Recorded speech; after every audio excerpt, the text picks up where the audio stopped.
오늘 우리에게 주신 하나님의 말씀 로마서 1장 26절에서부터 32절까지 말씀입니다. 다 같이 한 절씩 교독합니다. 이런 까닭에 하나님께서는 사람들을 부끄러운 정욕에 내버려 두셨습니다. 여자들은 남자와의 바른 관계를 바르지 못한 관계로 바꾸고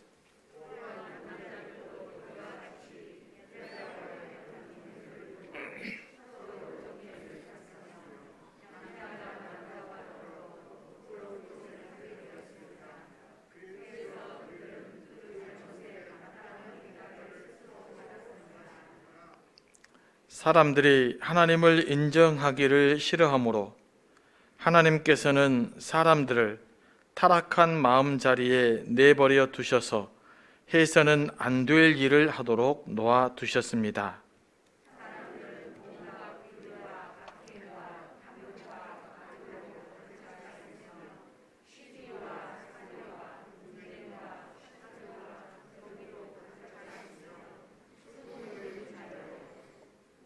중상하는 자요, 하나님을 미워하는 자요, 불손한 자요, 오만한 자요, 자랑하는 자요, 악을 꾸미는 모략꾼이요, 부모를 거역하는 자요.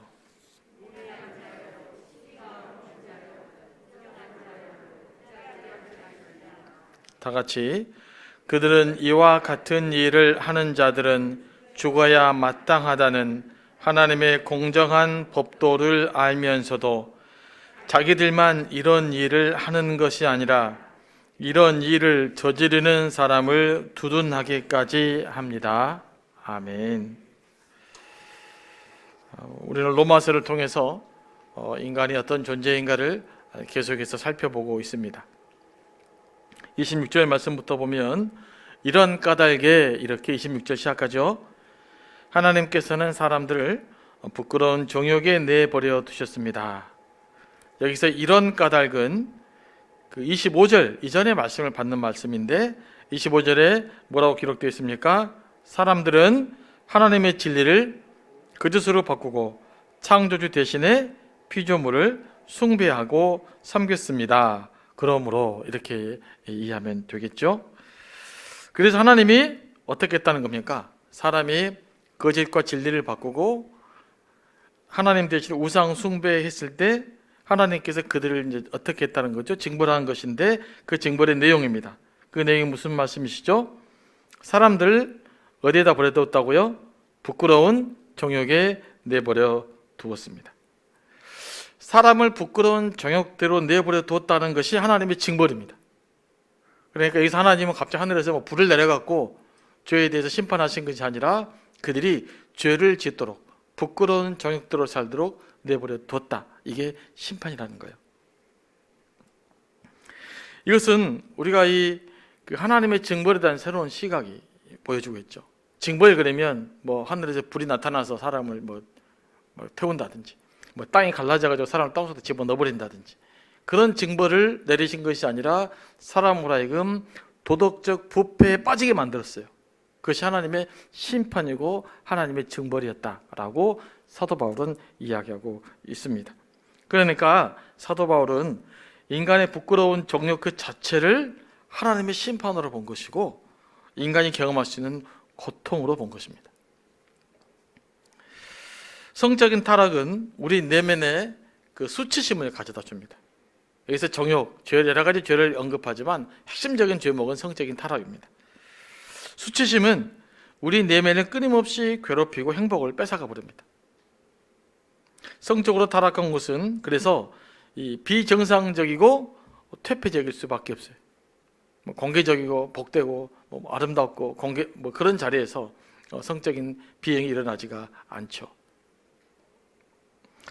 물론 이러다가 이제 양심이 화인 맞으면 그런 것에 몰입하게 되고 중독이 됩니다. 힘 있고 돈 있고 능력 있는 사람들이 성적으로 훨씬 더 부패하기 쉽습니다. 당시 로마 시대는 가장 이제 부유할 때였지 않습니까? 비정상적인 것을 누리려면 비용이 많이 들어요. 그래서 부패한 사람들은 필요 없는 곳에 낭비하기도 있어요. 가난하고 힘없는 사람들은 일탈하는 마음은 있지만 일탈할 능력이 없어요. 그래서 비교적 도덕적으로 살 수가 있습니다. 그런데 힘이 있고 돈이 있고 명예가 있고 권력이 있고 거기에다가 미모까지 받쳐주면 이제 더할 나 없이 타락할 수 있는 완벽한 조건을 갖게 되는 겁니다. 그래서 때로는 조금 경제적으로 부족한 것도 복입니다. 그래서 쓸데없는 데 안 가니까요. 할 필요 없는 것 안 하고 이런 것도 이거 영적으로는 건강한 거라는 것을 기억해야 돼요. 26절 후반절부터 요즘 이슈가 되는 이야기들을 계속하고 있습니다. 여자들은 남자와 바른 관계를 바르지 못한 관계로 바꾸고, 또한 남자들도 이와 같이 하여 여자와의 바른 관계를 버리고 서로 욕정에 불탔으며 남자가 남자와 더불어 부끄러운 짓을 하게 되었습니다. 무슨 말이죠? 하나님의 심판의 결과가 성적인 관계의 왜곡으로 나타났는데 정상적인 성적인 관계를 유지하지 못하게 됐다, 이 말이죠. 오늘 말씀 분명합니다. 남자가 남자와 더불어 성적인 관계를 맺고 여자가 여자와 더불어 성적인 관계를 맺는 것은 어떤 관계라고요? 바르지 못한 관계다. 이것을 성경은 분명하고 있어요. 분명히 하고 있습니다. 그러니까 요즘으로 말하면 동성애는 성경에서는 지지할 수 없는, 어떤 이유로도 받아들일 수 없는 조건 중에 하나가 되는 겁니다. 왜냐하면 이건 하나님의 심판의 결과로서의 드러난 모습이기 때문에 그래요. 이제 당시 로마는 그 유례 없는 도덕적인 타락과 부패의 시기였습니다. 그러니까 나라가 부강해지면서 네로를 기점으로 해가지고 점점 나라가 타락하게 되어지는데 이 상황 속에서 아주 성적인 부패가 만연해져요. 그냥 수시로 부적절한 성관계를 맺어가고, 그리고 이제 동성애가 특별히 난무하던 시대였습니다. 그런 부분들에 대해서 로마 사람들은 이 동성애 문제에 대한 죄의식을 갖지 못했어요. 어떤 그런 도덕적 기준이 없었기 때문에 그건 그냥 세상 사는 일이었어요. 그냥 평상시 힘 있는 사람은 누구나 할 수 있는 일로 치부되어져 있었던 것이죠. 그런데 바울은 이 로마 시대 성적인 타락상을 뭘로 본 거예요? 하나님의 심판으로 본 겁니다. 하나님의 심판이 이미 로마 시대에 임한 걸로 본 거예요. 그리고 그런 산한 심판이 임한 결과로서 이런 성적인 부패가 만연해진 것으로 보고 있는 거죠. 이 바울이 동성애를 하나님의 심판으로 묘사한 것은 그리스 로마 문화에 대한 도전이고 충돌이었어요. 그 전까지는 여기에 대한 죄의식을 갖고 있지 못했었거든요. 문제의식은 가지고 있었으나 이게 심각한 죄다라는 것은 알지 못했어요. 그런데 사도 바울이 이 로마 편지를 쓰면서 로마 시대를 향해서 도전한 거예요. 동성애는 하나님의 심판이다. 그렇게 선언함으로써 그리스 로마 문화와 교회가 크게 충돌이 난 겁니다. 그러면서 기독교가 점점점 세계화되어져 가면서 그 지역이 뭐가 됩니까? 동성애적인 문화를 죄악시 여겨주고 그 소금 문화가 도덕화되기 시작하게 된 거예요. 그러니까 이 당시에도 뭐와 뭐가 충돌했다? 동성애와 또 하나님이 주신 그 법적인 정상적인 요즘 우리가 말하는 보편적인 성관계가 충돌했다는 거죠. 그 당시도 충돌했고 지금도 충돌하고 있습니다. 유럽에서 기독교 문화가 쇠퇴해져 가면서 등장한 것이 뭡니까? 바로 동성애 문제였어요. 그러니까 동성애를 주장하는 그 철학적 논리는 뭐냐면 서구의 사상적 뿌리는 그리스 로마다는 거예요. 그리스 로마 문화라는 거예요. 유대교 문화가 아니라. 그런데 기독교는 유대적 문화가 너무 강하다는 거죠. 그러니까 우리는 유대교적 문화를 벗어나서 서구의 독특한 우리의 문화를 찾자. 근데 그 뿌리를 찾아보니까 이 동성애가 있었어요. 이런 부분들을 강력하게 주장하면서 기독교와 대결 구도로서 동성애를 강력하게 주장하게 된 겁니다. 다시 말하면 이제 그 철학적으로 그다음에 사상적으로 동성애 등장하는 기독교와 새로운 또 충돌이에요. 이제는 기독교를 밀어내고 그리스 로마 우리의 원래 문화를 되찾자. 그래서 우리가 꼭 뭐 성적 이런 문제에 대해서 자유롭게 살자. 자꾸 기독교적 가치관을 대놓고 막 이게 죄인이 뭐니 하지 말자. 이제 그런 거예요. 그래서 우리가 이런 부분들을 좀 이해할 필요가 있어요. 지금 이런 역사적인 맥락을 이해하지 않고 우리들이 제가 이제 오늘 이 문제 때문에 또 인터넷에 여러 가지 기사를 다 좀 확인해 봤는데 양쪽 다 논리가 좀 빈약해요. 이런 뿌리를 이야기하지 않고 있죠. 그냥 인권의 문제다. 그 단순한 인권의 문제가 아니에요. 더 깊은 뿌리에 있는 유대 기독교를 하나의 큰 가치관으로 보거든요. 유대 기독교 가치에 대한 서구 인본주의의 도전이란 말이에요.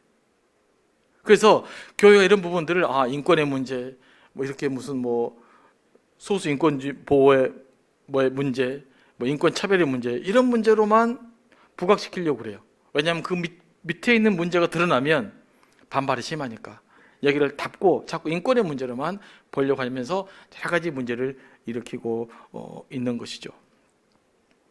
자, 다시 말씀드립니다. 동성애가 등장은 기독교에 대한 새로운 충돌이라고 말이죠.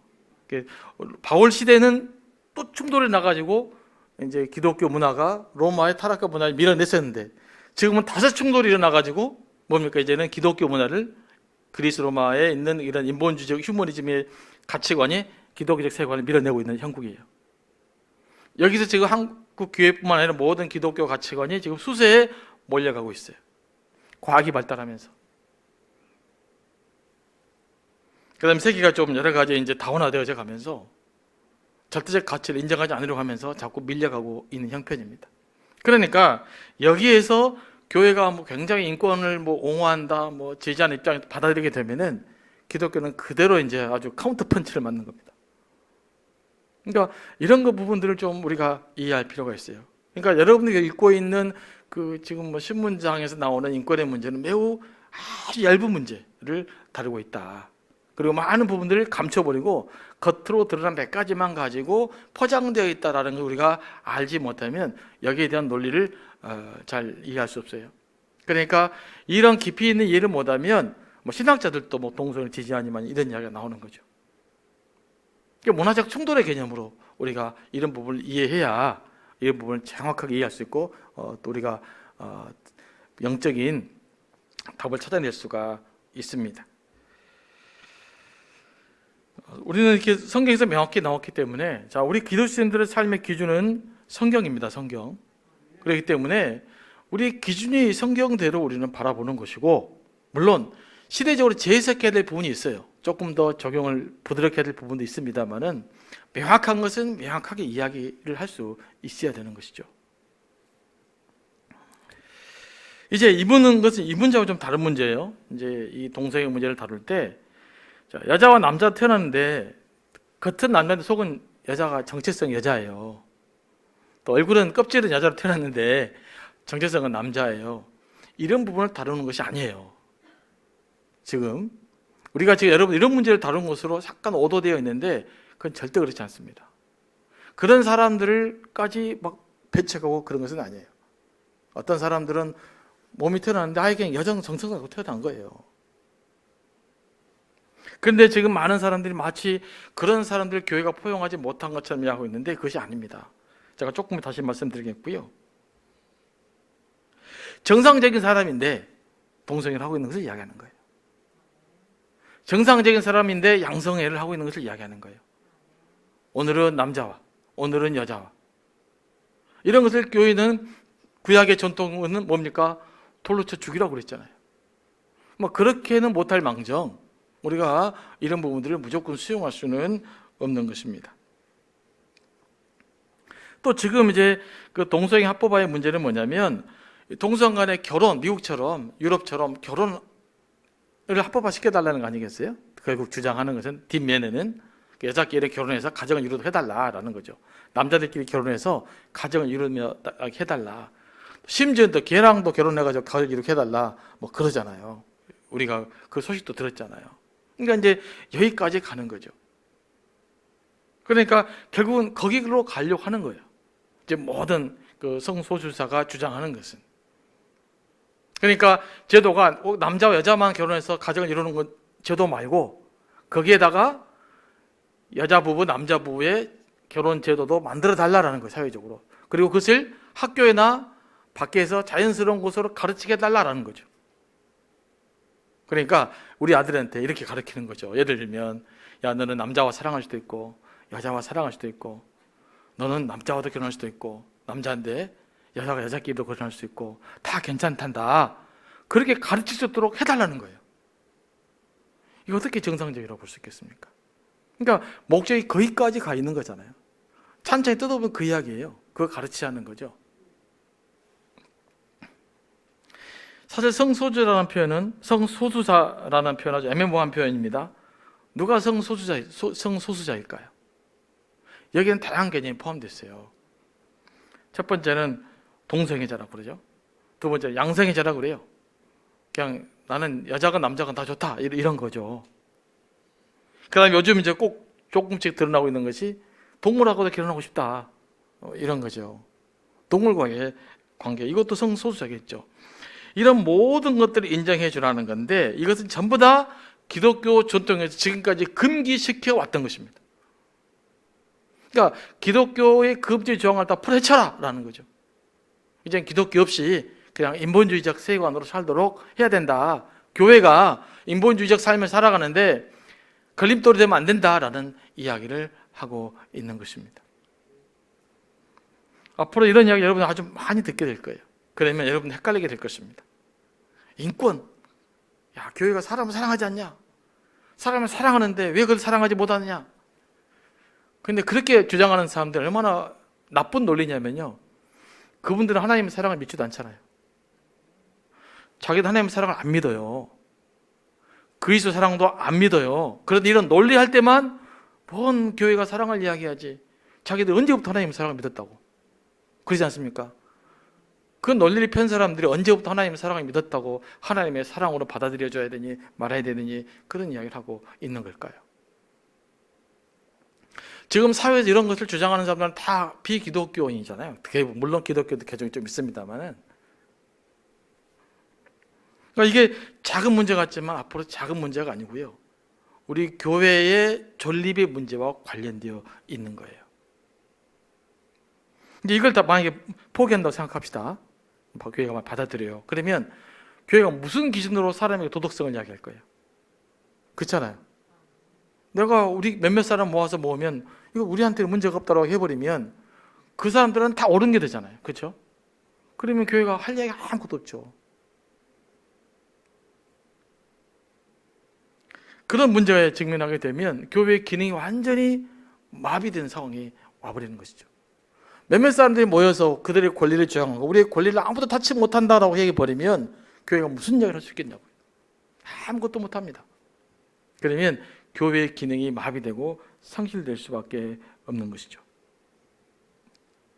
그 다음에 또 하나 언어, 성적인 취향이라는 단어 여러분 잘 기억하셔야 됩니다. 자, 이제 앞으로 여러분들이 뉴스 때마다 듣게 될 거예요. 뭐라고요? 성적인 취향. 옛날에는 동성애자, 그리고 옛날에 이야기할 때는 뭐냐면 남자로 태어났는데 여자의 정체성을 갖고 있었다, 여자로 태어났는데 남자의 정체성을 갖고 있었다, 이거 어떻게 할 거냐. 그래서 쉽게 이야기를 한 것 같았는데 요즘은 그 이야기도 사용하지 않습니다. 요즘은 오직 성적인 취향이라는 단어를 사용합니다. 다른 말로는 성적인 기호라는 거죠. 기호라는 것이, 취향 기호가 뭡니까? 내가 커피 기호식품이잖아요. 홍차 기호식품입니다. 내가 커피 고르듯이 차를 고르듯이 그렇게 성적인 것을 내 마음대로 선택할 수 있다는 거예요. 그러니까 다시 말하면 내가 성적으로 어떤 선택을 하면 살든지 교회에서 노타치 이야기라고 있는 거예요. 사회에서는 내가 성적으로 어떤 삶을 살든지 간에 나에 대해서 그것을 구속할 권리가 없다라는 거죠. 누구도 도덕적 판단으로 기준으로서 평가하면 안 된다라는 이야기가 성적인 취향이라는 가지고 있는 단어입니다. 그러면 성적인 취향은 뭘 의미할까요? 동성애도 되고, 또 뭣도 포함합니까? 양성애자도 되고, 오늘은 여자와 관계를 하고 내일은 남자와 관계를 하고, 이런 거. 그리고 나중에 조금 더 요즘 논의되고 있는 동물하고도 결혼하는 거. 이 모두가 성적인 취향이라는 단어 속에 다 포함됩니다. 그러니까 내가 개인적으로 동물하고 뭐라든지 내가 남에게 피해를 안 줬으면 무슨 상관이냐라는 거죠. 이게 지금 세상이 우리에게 지금 주장하고 있는 논리입니다. 그래서 그 논리를 여러분들이 잘 기억하지 않으면 굉장히 헷갈려요. 이게 다 맞는 것 같고 그 사람들이, 그죠? 그래서 여러분들이 이런 부분들에 대한 정확한 이해를 좀 할 필요가 있습니다. 다시 말하면 이런 거예요. 계속해서 반복적인 이야기 합니다만 하여간 성적으로 어떤 타락하건 살든지 간에 교회는 우리여 간섭하지 말고 공적으로 이런 부분을 비난하지도 말고 그냥 니들끼리만 조용히 속삭여 살아라, 이 이야기를 하고 있는 것이죠. 그런데 요즘은 조금 어려운 이야기입니다만 계속 하겠습니다. 이제 그 법을 해석하시는 분들이 있어요. 법학자들이 있어요. 크게는 이제 보수적인 법학자가 있고 진보적인 법학자라고 그러는데 다른 말로는 자유주의 법학자라고 그럽니다. 쉽게 말하면 미국의 민주당 계열이 자유주의 계열이고 우리나라 민주당도 자유주의 계열이라고 볼 수 있습니다. 좀 다르는데, 그다음에 보수주의는 미국의 공화당 계열이고 우리나라 국민의힘하고 좀 다른 것 같은, 아무튼 이제 그 비슷한 모양새를 가지고 있습니다. 자유주의 법학자들의 주장이 뭐냐면요, 모든 법적 판단에 있어서 도덕적 기준을 배제해야 된다는 거예요. 이건 핵심적인 법 이론입니다. 자유주의 이론은 뭐라고요? 모든 법적 판단에서 뭘 배제시킨다고요? 도덕적인 판단을 개입시키면 안 된다. 도덕적 판단을 배제시키고 오직 케이스만 가지고 법리라고 그러죠. 법리 다툼으로만 결정을 해야 된다라는 것이 자유주의자들의 주장이에요. 그러니까 그 말은 뭐냐면 어떤 판단에 있어서 가치 있잖아요. 가치나 세계관이 개입시키면 안 된다라는 거죠. 중립적인 지점에서 법리를 다퉈야 된다. 여러분, 그런데요, 중립적인 지점에서 법리를 다툴 수 있을까요? 현실적으로 그게 가능할까요? 불가능합니다. 두 사람이 아무리 공평한 것 같아도요, 뭐 정책 입장을 보면 중간들 주장해도 다 보면 달라요. 누군가는 저쪽을 주장하고 누군가는 이 사람을 주장을 해요. 어제 우리 이제 갑자기 점심 때 어떤 목사님 연락 와가지고 몇 분을 만났는데 당신 누구 지지하여? 그러니까 말을 다 안 하시더라고요. 말을 안 하면 나는 중간입니다 그러는데 어떤 사람은 이쪽 후보를 주장하고 어떤 사람은 이런 부분을 주장해요. 자기는 중립이라고 말하지만 그 안에서도 선택할 사람이 있단 말이죠. 이것은 뭘 합니까? 사람은 절대 객관은 불가능합니다. 누군가 한쪽 입장을 그래도 지지하게 돼 있어요. 그러므로 제가 무슨 말씀하고 있는 거냐면 지금 법적인 판단에서 도덕적 가치를 개입하지 않는다는 것은 가능하다, 불가능하다, 불가능하다는 거예요. 그러면 이 논리까지 아셔야 됩니다. 법적인 판단에 있어서 도덕적 기준을 들이대면 안 된다는 것은 왜 생긴 거냐면요, 기독교를 배제하기 위해 생긴 말입니다. 서구에서. 그러니까 법리 판단에서 기독교적인 가치관이 개입되면 안 된다라는 말로 처음에 쓰였어요. 그것이 이제 우리나라에 와서는 도덕이나 종교의 가치가 개입되면 안 된다라는 말로 표현되죠. 사용하고 있습니다. 여러분 앞으로 이제 뉴스를 듣거나 이렇게 되면 이런 이야기를 종종 듣게 될 거예요. 또 깊이 있는 글을 읽다 보면 이런 이야기를 하게 될 거예요. 가치가 개입되면 안 된다. 종교적 가치가 개입되면 안 된다라는 거죠. 그러니까 원래 이 말은 기독교적인 가치, 기독교적인 세계관을 법적인 판단의 기준으로서 배척하기 위해서 사용되어졌던 언어다. 그렇게 이야기하시면 이제 이 상황을 알 수가 있어요.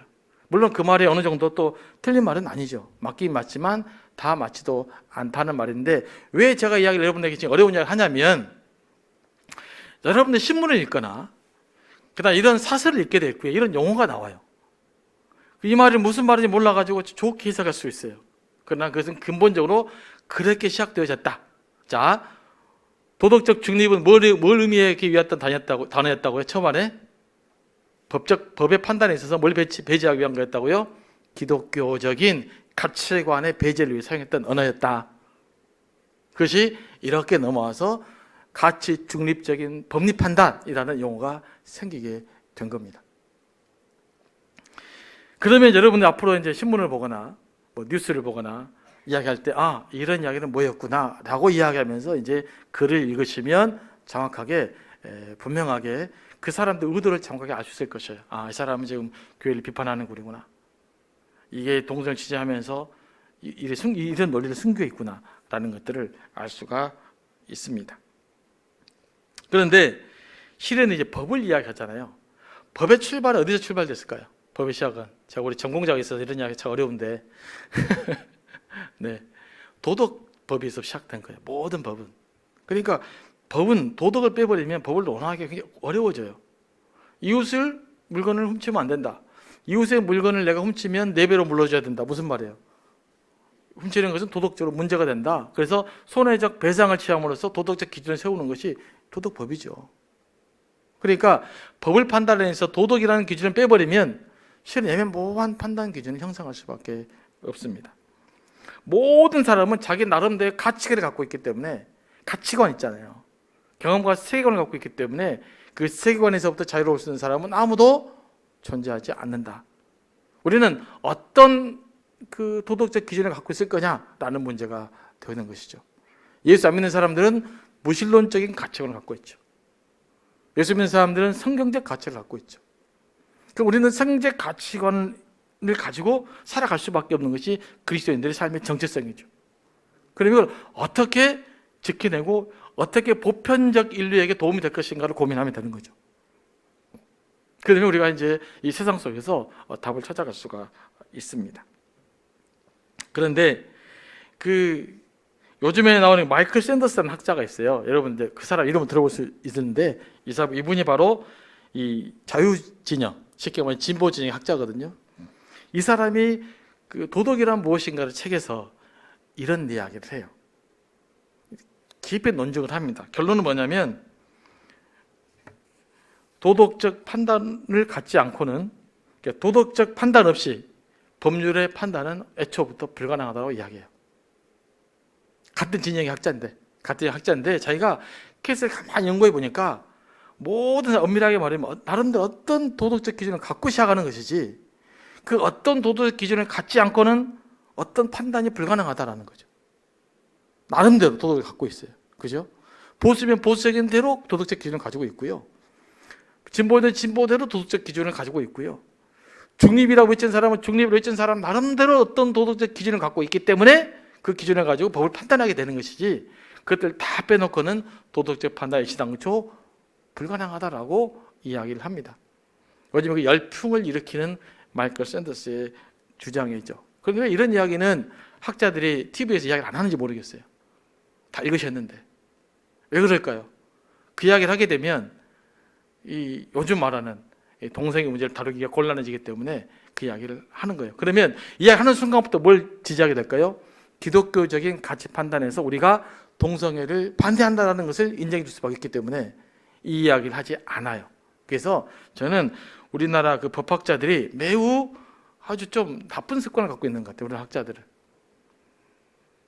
그 좋은 것은 자기한테 필요한 것만 딱 하고 다른 이야기 다 안 해요.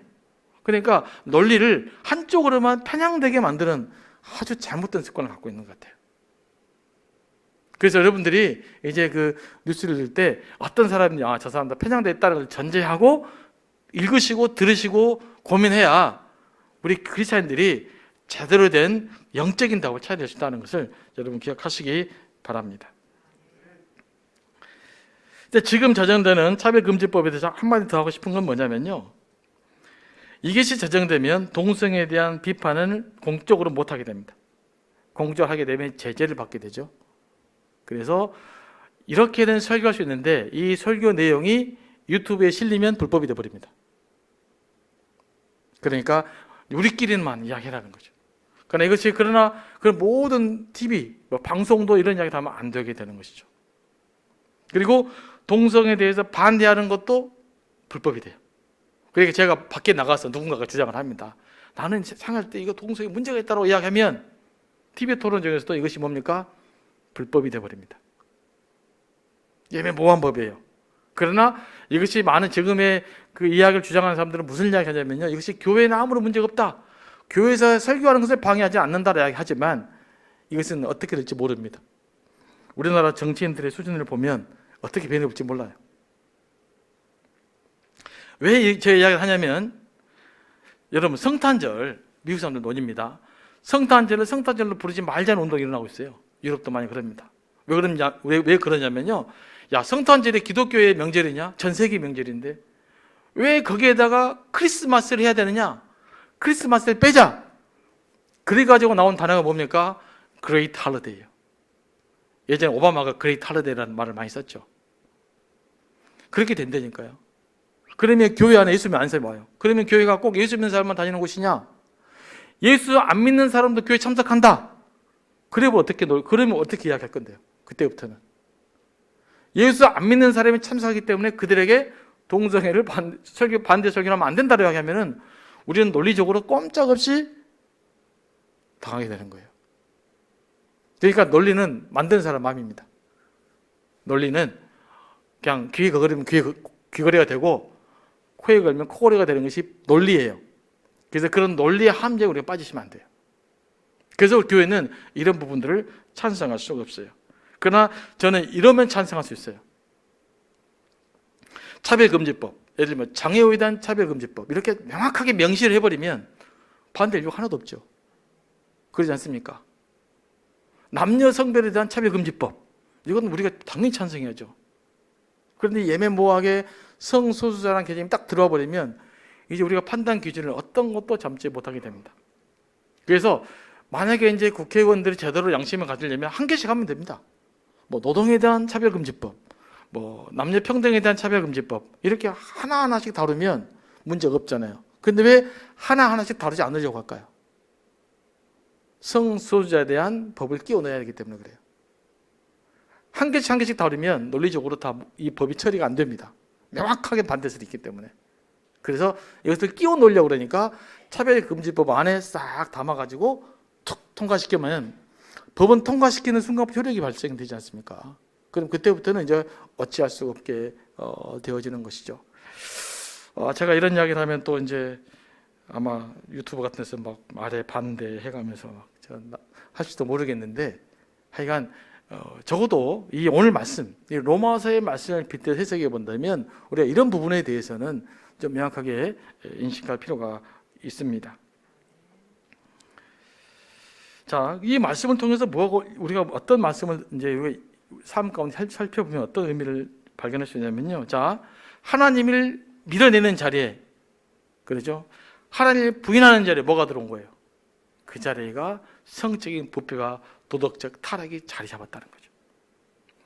오늘 우리 시대와 저는 유사하다고 생각해요. 우리가 여러 면에서 하나님을 밀어내고 있습니다. 우리 삶 영역에서, 신앙의 영역에서, 전도의 영역에서, 뭐 전도할 때도 뭐 예수 믿는다 말하면 안 된다부터 해서 또 그렇게 또 주장하는 목사님들도 있고 그런 영역에서부터 점점점 뭐 하고 있는 거예요? 우리가 지금 모든 영역을 하나씩 뺏기고 있어요. 그런데 그 자리에 뭐가 왔냐고요? 그렇게 하나님 밀어낸 이 민족에게 도덕적으로 나라가 건강해졌습니까? 정치가 더 좋아졌습니까? 아니요, 빈부격차가 더 사라졌습니까? 인권이 회복이 됐나요? 노동자 인권이 좋아졌습니까? 그러지 않잖아요. 요즘 우리 이제 그 신방을 하면서 젊으신 분들 보면 너무 바빠요. 아침에 출근하면 그냥 밤늦게 들어오고 옛날보다 더 바쁘잖아요. 하루에 휴일은 늘었는데 삶은 더 바빠요. 그러니까 자꾸 하나님 밀어낸 자리가 어떻게 됐냐고요. 지금 우리 상황을 보면 실제로 더 좋아졌냐고요. 인간성이 새롭게 됐냐고요. 그러지 않잖아요. 우리가 이걸 인식을 보면, 우리가 이런 인식을 가지고 보면요, 지금 우리가 어떻게 살아야 할지 답이 나오지 않습니까? 좋아졌어야 되잖아요. 근데 그러지 않고 있단 말이죠. 인간이 도덕적으로 되려면 하나님이 필요해요. 그 하나님을 붙들어야 돼요. 그래야만 비로소 우리는 도덕성을 유지할 수 있어요. 왜냐하면 우리는 내가 옳다는 것을 알아도 그것을 실천할 수 없는 나약한 인간이기 때문에 그러잖아요. 다 뭐가 좋은지 알아도 못 사는데 그것까지 못하게 하면 얼마나 더 못 살겠냐고요. 28절입니다. 사람들이 하나님을 인정하기를 싫어하므로 하나님께서는 사람들을 타락한 마음 자리에 내버려 두셔서 해서는 안 될 일을 하도록 놓아 두셨습니다. 이게 이제 하나님의 심판의 결과라는 거죠. 일반 사람들은 하나님을 인정하기를 싫어합니다. 그러니까 예수 안 믿는 사람, 보통 사람은 하나님 인정하기를 싫어해요. 왜일까요? 하나님을 인정하는 순간부터 불편한 게 많아져요. 그죠? 물론 진리의 맛을 보면 안 불편한데 아직 진리의 맛을 보기 전까지는 하나님을 인정하면 할수록 불편해져요. 지난번에 말씀드렸지만 접촉사고 나도 난 예수 믿는 사람이요, 그런 순간부터 나는 손해를 봐요. 그렇지 않습니까? 이게 하나님 인정하면 불편해져요. 이전에 그냥 거짓말하고 살았는데 하나님 인정하고 나니까 거짓말하면 양심이 가책이 와요. 이제는 남 수근수근거리고 막 이간질하고 그래도 아무런 문제 없었는데 예수 알고 나니까 이게 마음에 부담이 와요. 이건 아닌 것 같아요. 그러니까 하나님을 인정하면 자꾸 불편해진단 말이에요. 여러분, 하나님 인정하는 순간 손해볼 일도 많아져요. 이제는 시침이 딱 떼고 그냥 할 수 있었는데 이제는 시침이 뗄 수가 없잖아요. 그러니까 손해를 누가 봐야 됩니까? 내가 봐야 되는 거 아니겠어요? 남이 시치미를 뚝 떼면 옛날에는 치고받고 싸웠는데 이제는 못해요. 그러니까 누가 손해를 봐야 돼요? 우리가 손해를 봐야 돼요. 그래서 하나님을 인정하기를 싫어해요. 하나님을 인정한다는 것은 곧 어떤 의미에서 내가 손해를 본다는 것을 의미하기 때문에 그래요. 그래서 많은 사람들은 하나님을 인정하기를 싫어해요. 저도 사실 엊그제 새벽 예배 이렇게 올려하는데 누가 빨간불에 확 지나가 버리더라고. 내가 와야 되는데. 그래서 팍 눌렀더니 갑자기 또 오른쪽으로 틀어서 혹시 우리 교인 아닌가? 두렵고 떨리는 마음으로 그 뒷차를 가봤더니 다시 다른 데로 가서 싫은 마음 놓았습니다. 옛날 같았으면 막 운전해가지고 쫓아갈 법한데 벌써 그냥 불편해지잖아요. 그런 경우가 있어요. 그러니까 때로는 하나님 없는 것이 편할 때가 있단 말이에요. 하나님을 믿는 순간부터 자꾸 우리는 뭘 각오해야 돼요? 소원을 각오해야 돼요. 더 많이 참아야 돼요.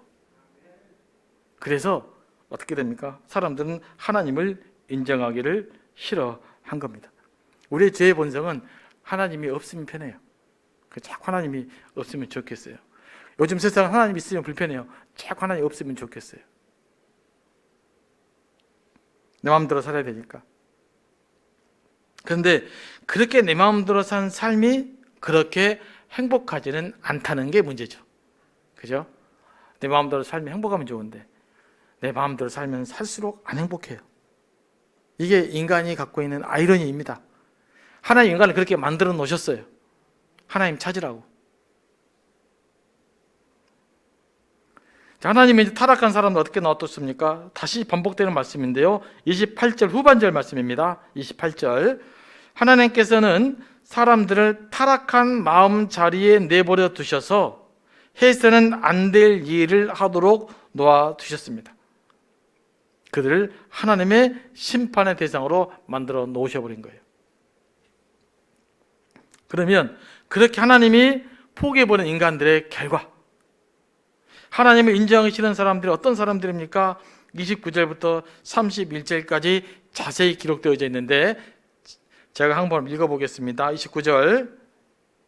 사람들은 온갖 불의, 악행, 탐욕, 악의로 가득 차 있으며 악한 생각, 그 다음에 시기, 살이, 분쟁, 사기, 적의로 가득 차 있으며 수군거리는 자요, 중상하는 자요, 하나님을 미워하는 자요, 불손한 자요, 오만한 자요, 자랑하는 자요, 악을 꾸미는 모략꾼이요, 부모를 거역하는 자요, 우매한 자요, 신의가 없는 자요, 무정한 자요, 무자비한 자입니다. 이게 하나님을 떠난 인간의 모습입니다. 여러분, 한번 읽어보시면서 뭐가 좀 체크해 본지 한번 체크해 보시기 바랍니다. 몇 가지 해당이 됩니까? 제가 약 21가지 정도인 것 같은데 쭉 읽어보니까 처음에는 똥골뱅이 칠 것이 없었는데 제가 더 열심히 깊이 제 자신을 분석하면서 하나씩 체크해봤더니 불의도 좀 있고 악행도 있고 탐욕도 있고 악한 의도도 좀 있어요.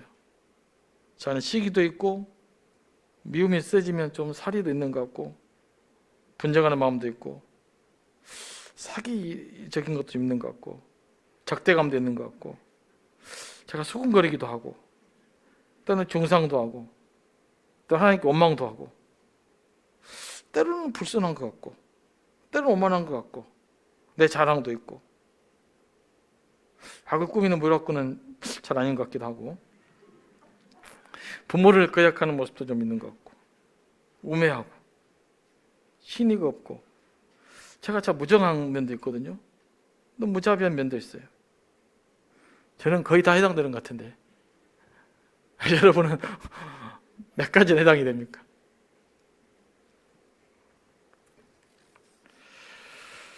여러분 이런 것을 헤아려 보면서 어떤 생각이 드나요? 이 중에 하나라도 해당되는 사람이 있으면 성경 뭐라고 말합니까? 그 사람은 죄인이다 라고 말합니다. 한 가지만 해당이 돼도. 근데 어떤 죄이냐고요? 32절 말씀입니다.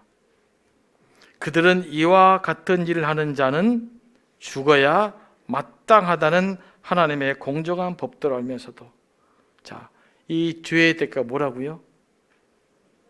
죽어야 마땅한 범죄라는 겁니다. 그러면 욕을 하죠. 와, 어떤 사람은 살인죄나 나는 살인 안 했는데 왜 나랑 똑같이 죽어야 되지? 인간 본성의 악함을 이야기하고 있기 때문에 그래요. 여러분 50보 100보 이야기 알잖아요. 성에서 전쟁이 불리해요. 도망갔어요. 한 사람 50보 가고 한 사람 100보를 도망갔어요. 50보 도망간 사람 100보 도망간 사람한테 야, 너 왜 그렇게 도망갔냐? 그랬더니 100보 도망간 사람이 뭘 저는 50보 왔으면서 50보 도망간 것도 도망간 거잖아요. 100보 도망간 거나 50보 도망간 거나 마찬가지 아니에요? 우리 갖고 있는 죄는 다 50보 100보예요. 그냥 나는 조금 덜 갖고 남은 더 많이 갔을 뿐이지 결국은 이탈한 거잖아요. 그래서 모든 죄는 똑같은 거예요. 결국은. 그런데 뭐 50보 도망간 사람이 100보 도망간 사람한테 너 진짜 나쁜 놈이라고 이야기하면 얼마나 참 이상한 일이잖아요. 그런데 우리 시대가 뭐 이렇게 살고 있어요. 50보 100 아니 요즘은 100보 도망간 사람 50보 도망간 사람이 더 말하는 것 같아.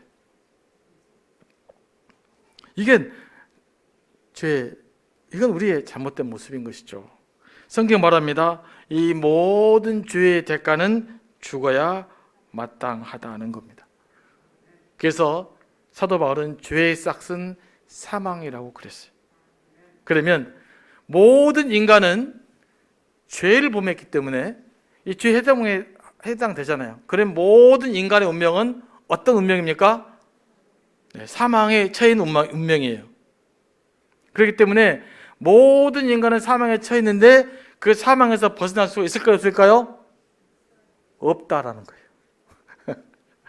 네. 사람은 이 문제를 해결할 수가 없어요. 왜냐하면 내가 아무리 선하게 살려고 애를 써도 나는 또다시 죄를 짓기 때문에 그래요.